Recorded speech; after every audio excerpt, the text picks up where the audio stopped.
concept of variables and constants. We are in the second week and we are going to be talking about algebra, the introductory aspect. The first part of our lesson will be on variables and constants, at the end of which learners should be able to define variables, define constants.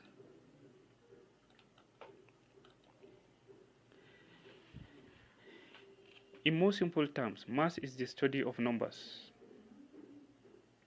both known and unknown.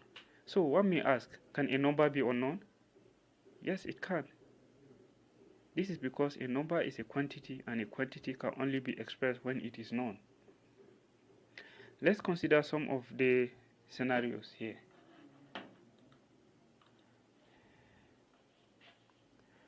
This table is a perfect example of known numbers or quantities.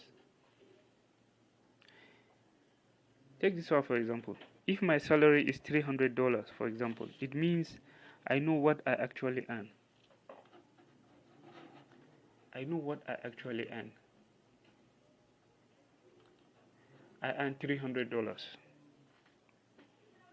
12 boys and a girl and 8 girls in a class means just that. 12 and 8. I am 20 years old. The known quantity is 20. I score 50% in math. What about unknown numbers?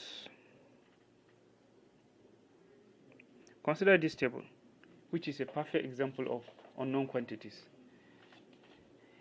Gross salary, that is the first from here, the gross salary is the amount accrued before tax deductions. This is not the actual amount that goes into your bank account. Usually tax is being deducted from gross salary. What remains will now be sent to your account. This tax that is being deducted may be in the form of health insurance, social security, etc.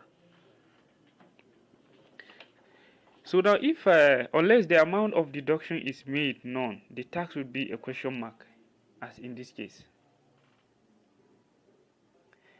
So in this case, we can use a question mark or a placeholder. Our salary is gross salary is $300. Tax, we don't know the amount that can be deducted. It is not made known to us. The question mark means the amount is not known to us.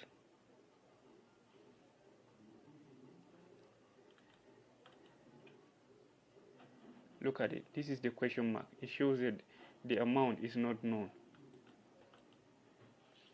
Okay. 12 boys in a class. Where are the girls? They have all gone out for a break. So their number remains relatively unknown. I am 20 years old. Kakus is 2 times older than me. My age therefore is apparent, 20. To get Kaku's age, we have to do the math. Before then, it remains unknown.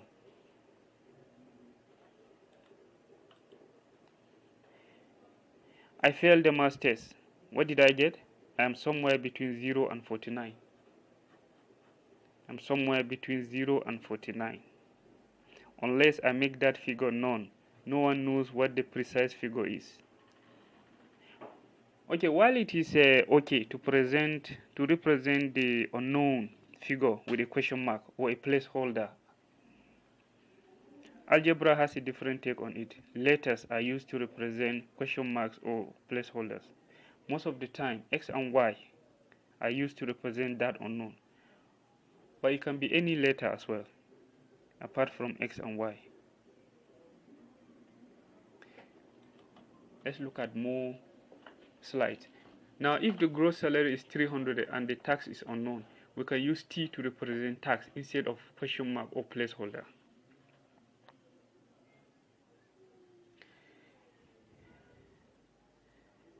If the boys are 12 and the girls are unknown, G can be used to represent the number of girls. K can be used to represent Kaku's age. And F can be used to represent the mark I scored in math.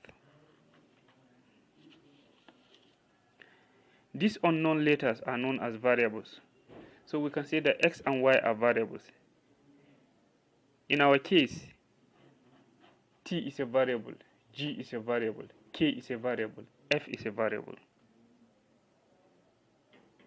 Sometimes Greek letters are used. We use alpha, beta, gamma, theta, and so on and so forth. So, what is a variable in terms of definition? A variable is a quantity with unknown value. The opposite of a variable is a constant. A constant is a known value.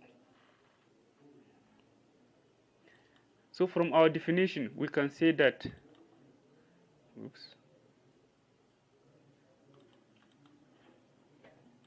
from our definition, we can say that 300 is a constant, 12 is a constant, 20 is a constant. All these values are known. Whereas T, G, K, and F are variables. Well, that's all I have for you about variable and constant for now. Let's move on.